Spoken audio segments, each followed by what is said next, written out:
ముందుగా డెక్కన్ హెరాల్డ్కి సంబంధించి మనం చూసాం, ఛార్జ్ షీట్లో ఈడీ సోనియా గాంధీ గారు, రాహుల్ గాంధీ గారి పేర్లు చేర్చడం, ఆ తర్వాత యావత్ భారతదేశంలో కూడా కాంగ్రెస్ పార్టీ ఉద్యమాలు చేయాలి అని చెప్పి పిలుపునివ్వడం. మన రాష్ట్రంలో అయితే పెద్దగా జరగలేదు అసలు ఉద్యమం దానికి సంబంధించి.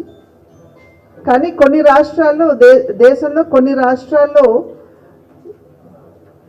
కాంగ్రెస్ పార్టీ ఒక రకమైనటువంటి ఆందోళన కార్యక్రమాలు వారు నిర్వహించడం జరిగింది.